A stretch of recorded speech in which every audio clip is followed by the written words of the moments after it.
At Utah Valley University. When I was here 20 years ago at BYU, this was a smaller school, so it's nice to see growth here in Utah. So I am from the National Institute of Standards and Technology, which is located in Gaithersburg, Maryland, and so it's a privilege to come out here to Utah and to be able to talk to you about some of the things that are going on around the world with forensic DNA and some of the things that you may have seen on TV, what's true, what's not true from CSI and so on like that.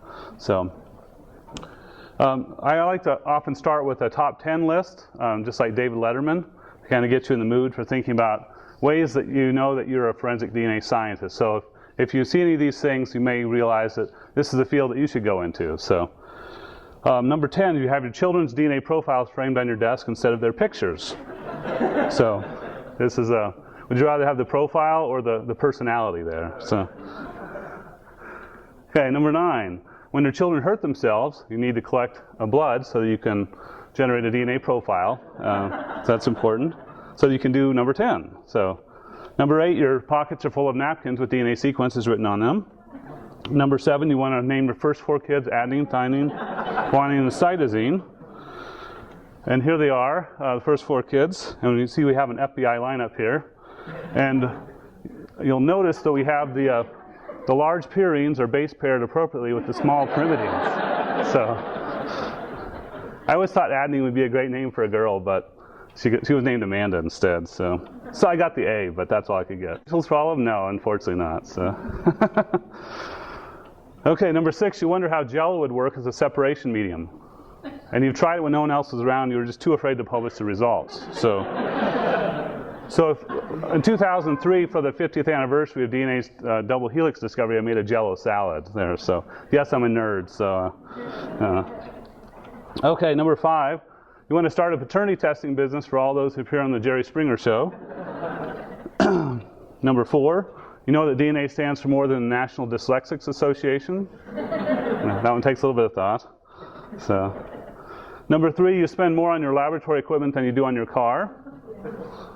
And that can be true for other things besides being a forensic DNA scientist. But the number 2 way that you know you're a forensic DNA scientist is you know that the scientist on CSI cannot possibly get their DNA results in the time frame of a single commercial break. So, and the number 1 way that you know you're a forensic DNA scientist is your license plate reads OJ did it.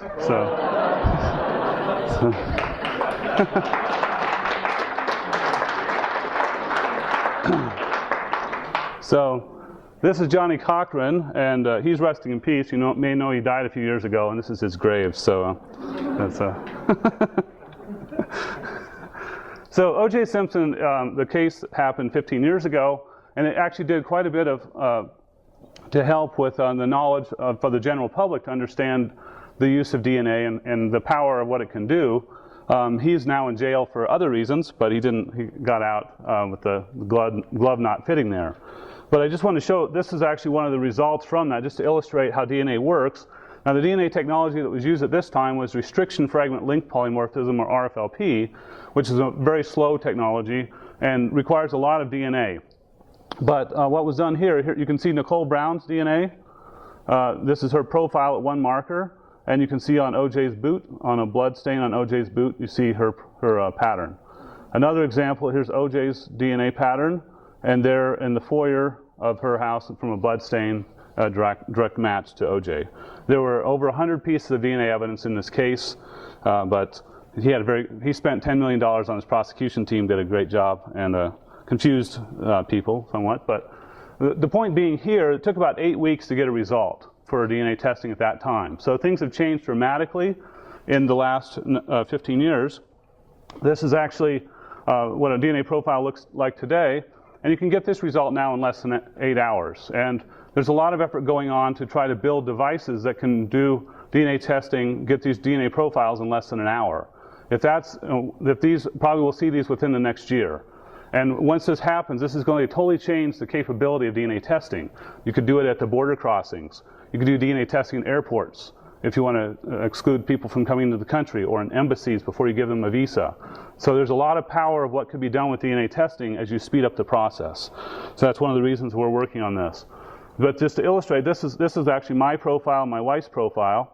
So you can see what you're looking at really with DNA profiles, and I'm going to talk about what these are a little bit later, but you're comparing patterns, and you're trying to recognize, does one pattern of DNA match another pattern? If it does, then what's the statistical relevance for that match? So we're constantly finding new ways to use DNA, and this is a cartoon I like. We're taking back your first place ribbon. We found traces of your parents' DNA all of your science fair project. So it only remains to see how you'd use applications once those applications are capable of being, and that's one of the reasons I like to talk to students, to show you some of the innovations that could be done as you get excited about research and about going into science, that there's many things you can do to make a difference in the world. So it's very important to have good quality results, and that's one of the roles that our laboratory plays at the National Institute of Standards and Technology, is to make sure that technologies work properly, and also to make sure that there are standards or reference materials by which you can calibrate the measurements that are made. DNA results impact lives, and so the guilty can be implicated in the crime, and also innocent people can be exonerated. And we've seen the Innocence Project now, as of yesterday, there were 278 people that had been exonerated. Oops, I misspelled November. I better fix that. So, sorry. I'm making that. That's what's nice with PowerPoint. I made that slide on the plane this morning, so all right. So scientific attacks come against science. They're very rare now in being attacked in the court. It's more the focus is on impacting how the quality of how results are obtained. And so databases are used to make comparisons to DNA profiles, and DNA databases are growing very rapidly. And we're going to talk about that today, and what might be the implications for you and for other people in society with those growth of databases. So I like to step back and often take a historical perspective on where have we come from over the last few years. Now, we talked about the OJ trial, which happened in the mid-90s, and the impact that had, but there was DNA testing going on before OJ, and certainly there's been a lot since OJ. So the first paper really that recognizes the value of DNA testing for forensic applications was in December of 1985, published in Nature by Peter Gill, Alec Jeffries, and it uses restriction fragment link polymorphism technology, RFLP. This lasted for about 10 years in terms of this technology. And this also illustrates that technologies change over time, and you have to then have the capability built within databases to be able to change to different technologies. During that same year, 1985, the polymerase chain reaction was developed. And what this allowed people to do was basically copy or replicate DNA from a very small amount of material. And that really sped up the capabilities for forensic testing. So there was the first PCR technology that was developed was one called DQ alpha and polymarker. That was a dot blot technology that it didn't have very high powers of discrimination. And so this was actually the technology, these are the two technologies used during the OJ trial. We didn't have the power of short tandem repeats like we have today. After that, after the mid-90s, multiplex short tandem repeats were developed. And this has really impacted the field. So in the early 90s, the first STRs were described, and then capillary electrophoresis of STRs were first described, and this is what I did my graduate work in. And then there was multiplexes that were being developed to do this testing by the Forensic Science Service. Commercial kits became developed. Then the FBI in 1997 and 98 defined the CODIS loci, and CODIS, I'm going to talk a lot about this today, is the Combined DNA Index System. And so this is the national database that's used here in the US, and also many of these same markers are used around the world for testing. And then by the 2000, this technology had become fairly routine, and we now have new multiplex tests that can speed up the process. We also have tests that can test the Y chromosome, so we can look at male DNA samples for sexual assault, where you might have a mixture of male and female DNA, and for other purposes like that. We also have mitochondrial DNA being developed in the mid-90s, and mini STRs being developed. So one of the things that really allowed DNA to take off was the development of a database. So the UK was the leader in that, beginning in April of 1995. Again, this is about the same time as the OJ trial. Things are just starting to take off. The national database here in the US, which is the National DNA Index System, was launched in October of 1998. And that now has over 10 million profiles in it. And there's almost 200 laboratories around the United States that contribute data into that database. And this is what allows the interoperability and the connectivity of crime scenes and be able to match that to offenders. And that's what we'll spend a lot of time talking about today.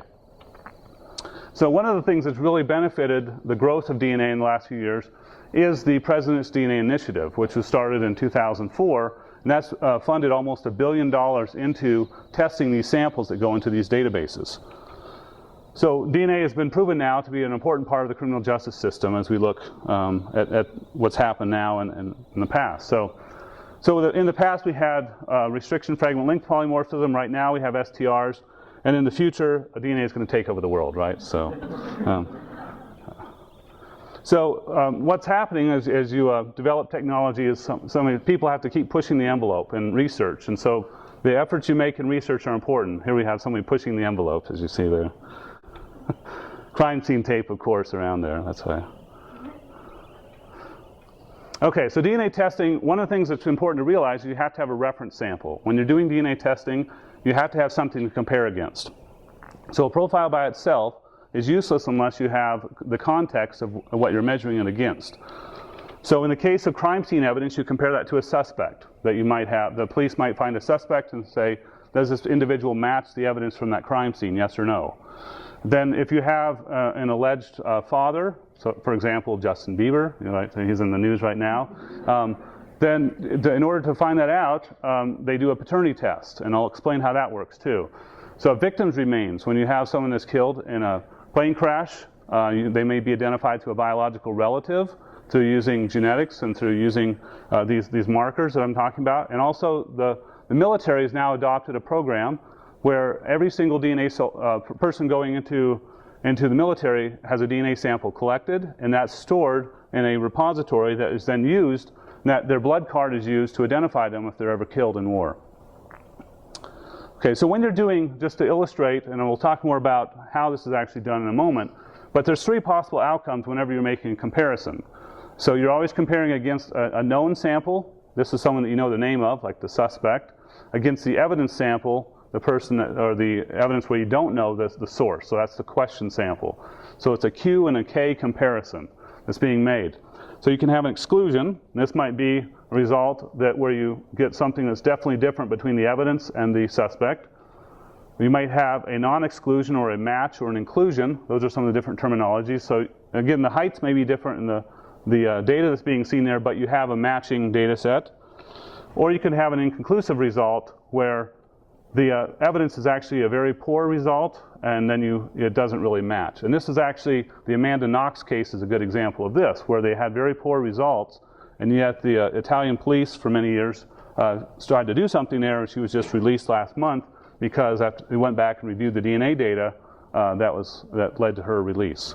So you can see the impact of the testing that's done. So of course, many people are put into to prison or convicted of crimes because of matching results, and also exclusions, like the Innocence Project allows people to be released if the DNA doesn't match. So again, it's important that measurements be done well. So I can't see the very top of the screen here, but what's illustrated here are the steps involved in the process. So we have, once a crime is committed, you have biological evidence material being transferred, and that then becomes the question or the evidence sample. And then this sample would be collected, it would be stored, and sent to a laboratory, characterized. For example, is it semen, is it saliva, what's the material from? Then you extract the DNA, quantify the amount of DNA that's present, amplify through the polymerase chain reaction, specific regions or STR markers, then separate and detect the alleles that are present. You interpret the data, and finally you develop a statistical interpretation of that data. In other words, how rare is that profile? On the other side, you have a reference sample being developed. For example, you might have an offender, that's someone who's been arrested or convicted of a crime, that then has a sample that's submitted to the database.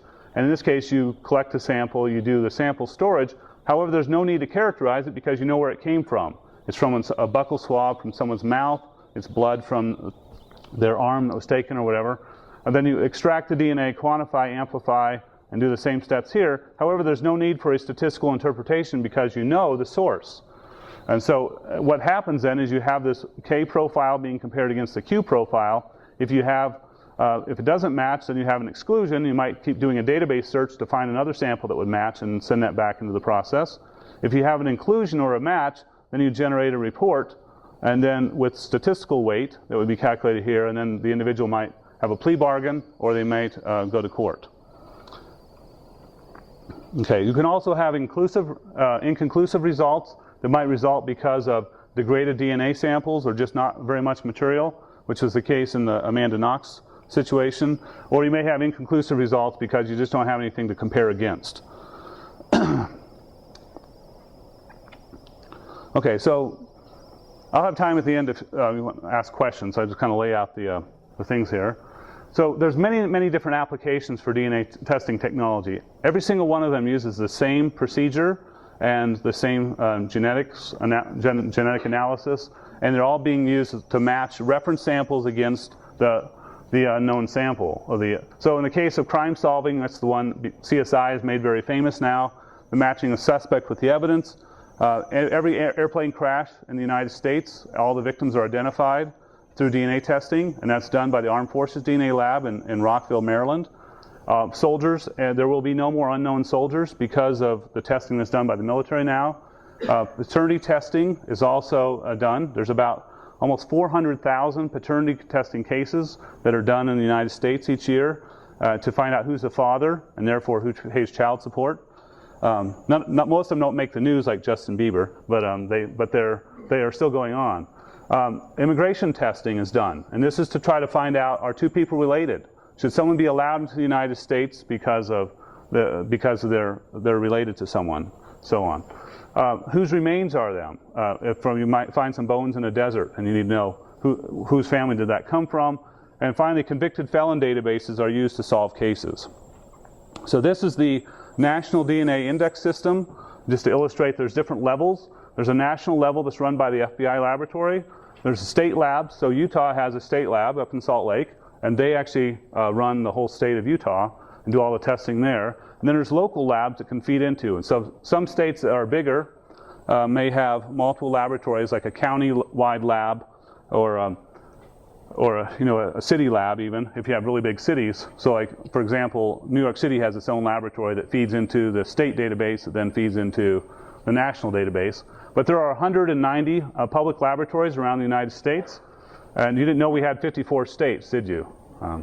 This includes Puerto Rico is considered a state in this, and then the military is considered a state, and then the FBI is also a state. There's two parts to that. So then there's about 12 private labs or so. This changes, but there's around 12 private labs. And Sorensen Forensics, which is in Salt Lake City, is one of the larger forensic labs that does testing, providing data for crime cases and so on. So you have here in Utah the state laboratory and Sorensen Forensics. So there's the growth of databases has really taken off in the last few years.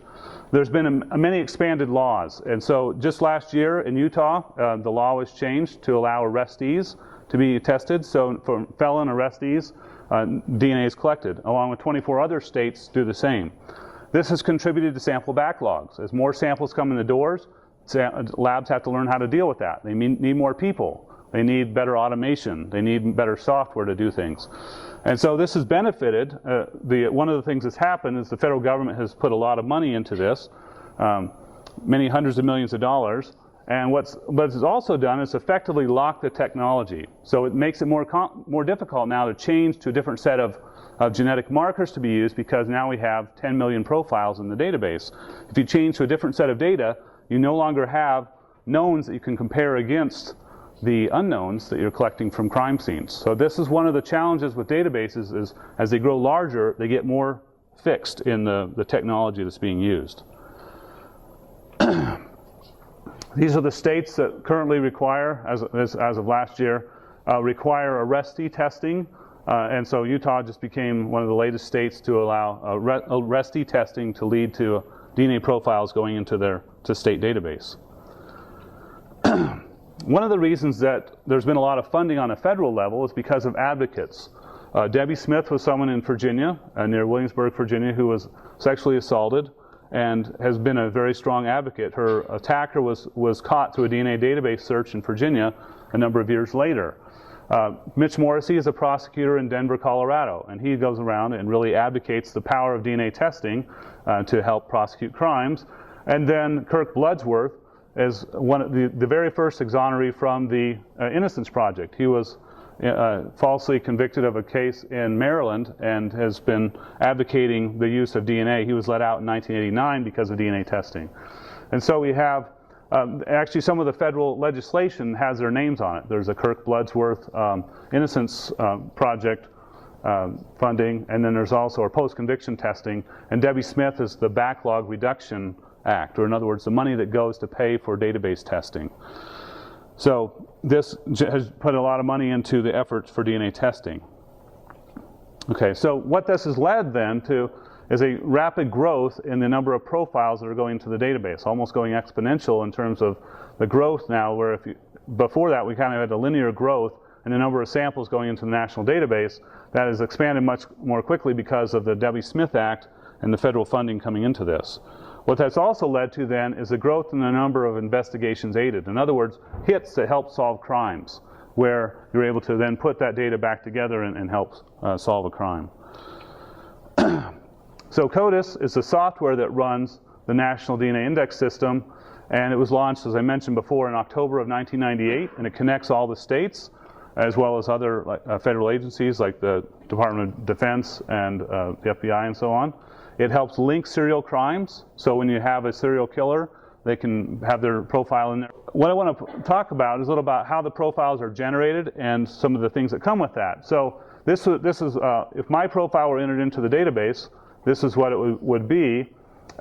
There's no names associated at the national level, so there can't be a connection to a person in that regard. The names are kept at the local level, and the national level does not have the capability to make a comparison to an individual. If a hit is made, then the notice of that hit goes back to the individual laboratories, and then they have to talk to each other to reconcile their data. What this also shows over the last decade or so is the growth in number of samples and also the number of arrestees. So the first arrestees were allowed into the database in 2006, and you can see this is growing very rapidly in terms of the number of samples that are going into that. In the last 2 years, there have been over 100,000 forensic samples. These would be evidence samples from cases that have been entered, and over 2.5 million profiles from offenders, so someone that's been either arrested of a crime or has been convicted and put in jail and has their DNA profile in the database. Okay, so I'm going to go through a little bit about the basis of, now we kind of talked about the growth of the databases and so on. So what actually is put into the database? What is the basis for DNA profiling? So the thing to remember is that the genome of each individual is unique. Unless you have an identical twin, you have a unique DNA, but we're not sampling the entire DNA. It would take too long and be too expensive to do that on every person. So what we do is we probe subsets of that, and we look at the genetic variation between individuals. And the DNA testing that's done has to be done very efficiently, and it has to be done reproducibly to make sure that the results will hold up in court and can then be used to convict someone or to help exonerate someone. So the DNA tests that are used today do not look at genes. This is an important thing to realize when you think about these 10 million profiles that are there. We're not looking at hair color or eye color or other things like that. We are looking right now at the capability of just looking at differences between people with these short tandem repeat markers that we'll talk about. There's no information about ethnicity or predisposal to disease or other things that could impact, your insurance and other things like that. There's efforts going on in research to be able to do phenotypic information. So can you figure out from a DNA sample, can you figure out what someone looks like? Can you figure out their hair color or the eye color? There's lots of progress that's been made in that area, but it's still a long ways from being able to generate a sketch from the DNA data. But that's the holy grail, I guess, is collect a blood stain and be able to produce a picture of who you're going after. So STR markers are regions of the genome that vary by how long they are. So you can think of them as like little accordions that occur in between genes. So what I'm illustrating here is a region that's stable, two regions that are stable, and so if you're doing the polymerase chain reaction, these are the primer regions that you're binding to. The region in the middle that's shown in blue is a sequence that's repeated over and over again, GATA. So it's tandemly repeated, and if you were to count those, you'd see that there are 11 GATA repeats. So now what we can do, instead of having writing down this entire sequence, we can concentrate that down to just call that an 11. And so when it goes onto the database, all we have to say is 11, and that's enough information to describe that particular region of DNA. So we're able to capture that without having to have all the complexity of additional information. The number of repeats will vary between people. So I may have an 11, my wife may have an 8, my kids may have different combinations of those. And so you have perhaps a range from 7 repeats to 13 repeats. Now what you notice, the lines are illustrated by the arrows here, is that these fragments of DNA are different sizes based on the internal part varying by how long it is. And so that variation in the middle is what allows you to have difference between people. So the FBI has selected 13 different regions that form the core loci, or the core regions that are being tested for, and they're running all DNA tests so that you have a common currency, or the ability to compare results between samples. So what I'm illustrating here is the way we detect these is we place a fluorescent dye on the end of the primer that's being tested here, one of them, and you have a maternal allele, one you get from your mom, and a paternal allele that you get from your dad. So the mother's allele may be 6, and the father's may be 8. When you separate these out by their size, not in jello, but in capillaries or in gels, you can actually get a 6-8 genotype that then can be correlated back to the number of repeats or the size of the DNA at that region. Okay, so these are the different regions that are being, since 1997, have been the core loci for the United States. Now we're getting ready to add more loci. As the database has grown, there'll be additional loci that will be added to this. We also have a marker on the X and Y chromosome called amylogenin that allows you to determine the sex of an individual. So you can tell if the person's male or female just from the DNA test that's done. So what I'm going to illustrate is an example from this D13S317, just to illustrate how this would be used in paternity testing. The other point to make is that right now we have only 8 markers of these 13 that overlap with Europe. So if we want to have more international compatibility in the future, we have to have more data sharing and more look at the same regions.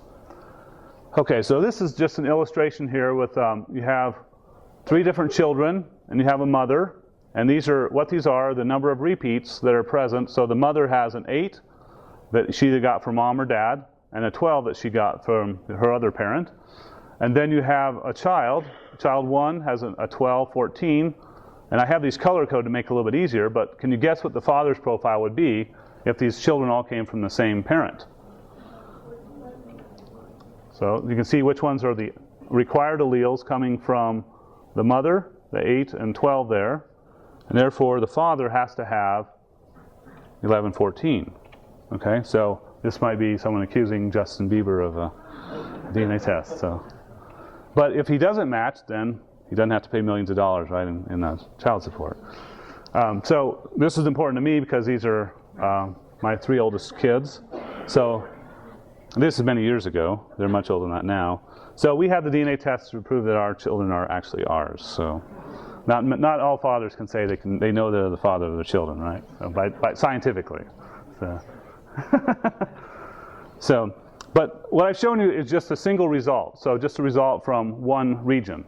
In reality, what's done is that you're testing multiple regions at once. So the one I just showed you is that one in green, the D13 marker. So we use fluorescent dyes, capillary electrophoresis, some really cool technology to be able to do this, and software to analyze these things. When you separate out the various colors and separate, the blue colors are shown here, so you can see there's the blue peaks and so on, green, yellow, and there's a size standard that's run with every sample. That size standard helps calibrate the measurement to make sure that you're getting the same result with every sample that you test. Now, the number of repeats are illustrated here. So you can see here's an 11, 14 for D13. This person is a male, XY.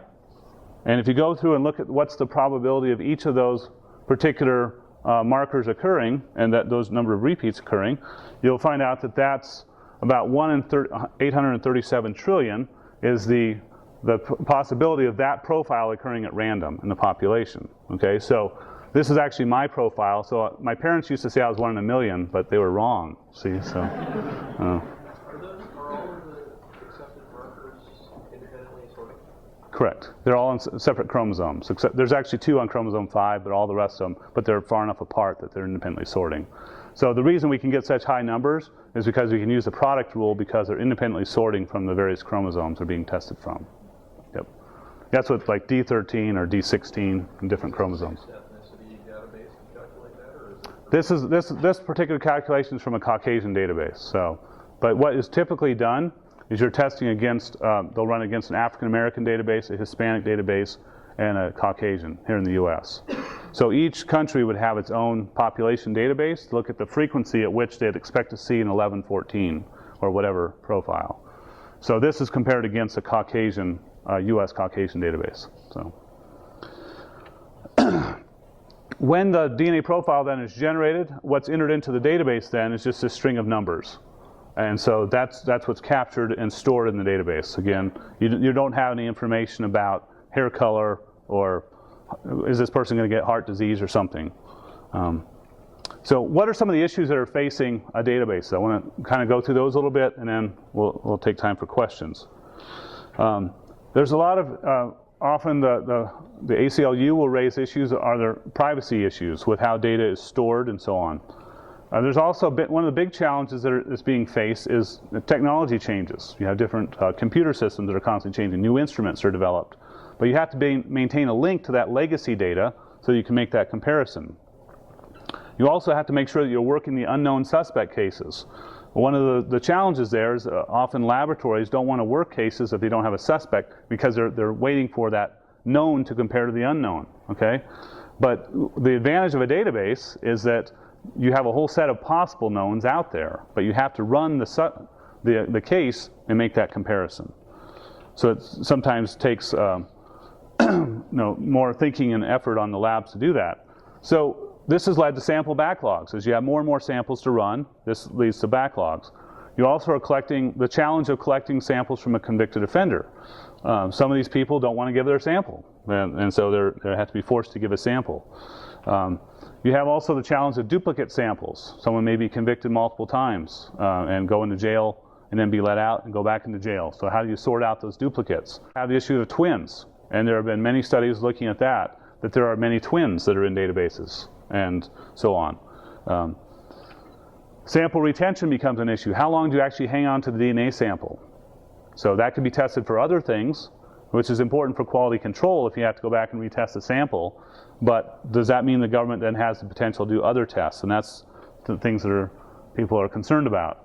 There's challenges too with the sample, DNA sample expungement. So you have the evidence, so you have the profile, that string of numbers, but you also have a physical DNA sample. If someone is exonerated, or after they've served their time, and then should their profile be expunged? Things like that. The measurement of DNA database performance. How do you know that the database is working properly? What are the types of samples you should be gathering to put in that database? Following up to DNA database matches. So there's many matches that are being made that can overwhelm a laboratory, and they want to work new cases, not follow up on old cases sometimes. And also there's the issue of, do the police actually follow up once the lab gives them that information? So what I'm showing here is just a few examples with California. And California, on their Attorney General's website, actually publishes the information of what's going on each month in their laboratory. So I picked 3 different time points so you can see what's happening within California. California adds about 20,000 samples a month. They are an all-arrestee state, so anybody arrested of a felony crime in California will have their DNA put on the database. And this, in the most recent, you can see here, they started with a backlog of almost 40,000 samples, but their backlog went up a little bit because they had some more samples coming in than they could actually process that month. You can see the growth too in the number of profiles that are being added to the database. They're now almost at 2 million samples just in California. And then you can see the total number of unknowns. So this would be the casework samples that are in ESTIS, which is the state DNA index system. You can see the number of hits that they had that month. So that's going up. As you get more samples in the database, you have more hits that are being made. In other words, more crimes are being solved. And you also have the challenge of cumulative. As you add more and more hits, then that means more things to follow up on. So you kind of see some of the challenges that are being faced there. This is the FBI laboratory, and they often will get a lot in the news, sometimes for reasons they don't want to be. And this is for DNA backlog piles up at the FBI a couple of years ago. So the FBI went to a great deal of effort to try to speed up the process. They hired a lot of people. They also brought in lots of robots and computer software to help with this. And this is just to show in last year the growth in terms of number of samples per month that they were able to increase their throughput. They were able to process in these 8 months over 300,000 samples. So you can see that as one of the reasons that the FBI has to increase their throughput is because the federal laws now mandate that people that are arrested at immigration crossings have their DNA tested as well. So it's expanding. So this was accomplished through adding automation, more sample tracking, handling, and data interpretation.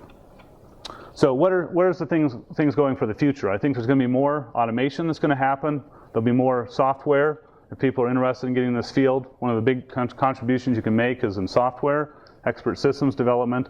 I think there'll be more testing with plant and animal DNA, and portable devices where you can take the test to the crime scene or to the police booking station to be able to speed up the process for DNA testing.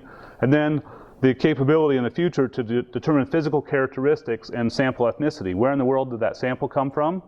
Did it come from Africa? Did it come from Asia?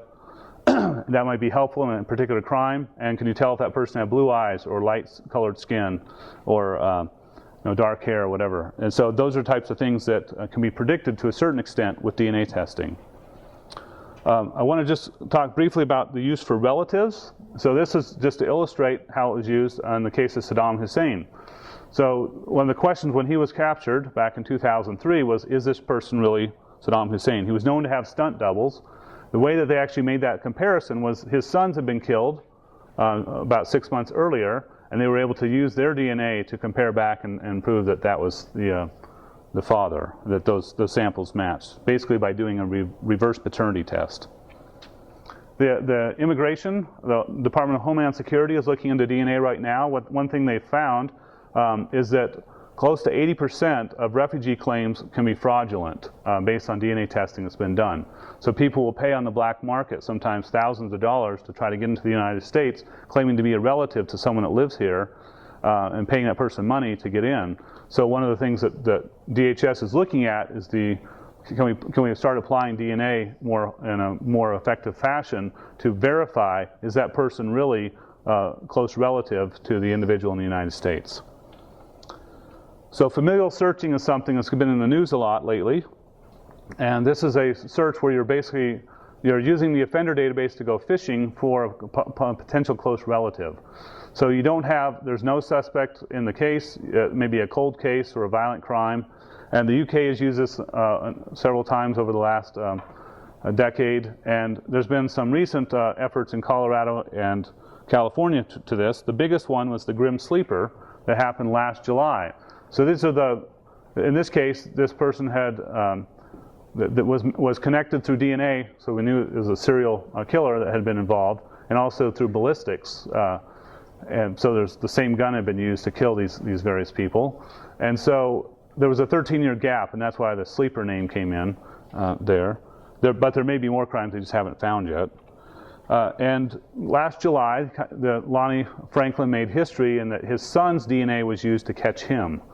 And so this was in the news because they actually then followed up by following him around at a restaurant and picking up a piece of pizza he had eaten and used that piece of pizza and a napkin to be able to get the DNA profile to verify that he was in fact the Grim Sleeper. So he's awaiting trial right now in Los Angeles but he was caught because he had enough sharing of his alleles with his son who is in the database. What this has led to now is an explosion around the United States of a desire to then go into doing familial searching.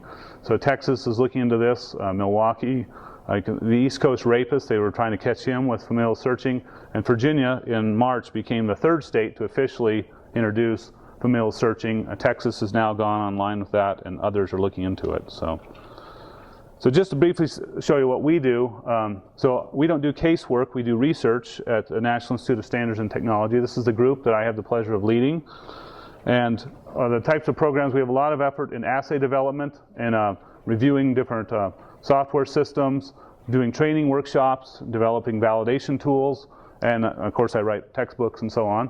We also do work with clinical genetics, with egg biotech, DNA biometrics to try to speed up DNA testing. And we also work to verify cell lines, to make sure that cell lines that are being used all around the world are actually what they think they are. And that's being done with the same technology, with STR typing. So where are things going? Kind of like an Olympic model, you want things to be swifter, higher, and stronger. I think these are some of the things that are going to be happening in the future. There'll be portable devices. A lot of work will go into expanding the toolbox of capabilities there. And this is going to take resources to do this, good training, and also action on the part of people that want to make this happen. So our group is involved with publishing swifter amplification protocols, higher levels of multiplexing, and stronger powers of discrimination. So we're trying to fit the Olympic model there. So I just want to finish with acknowledging the FBI and their funding, as well as the National Institute of Justice, and a great group from NIST for a lot of the work that we do. So I'll be happy to take questions for a few minutes. So,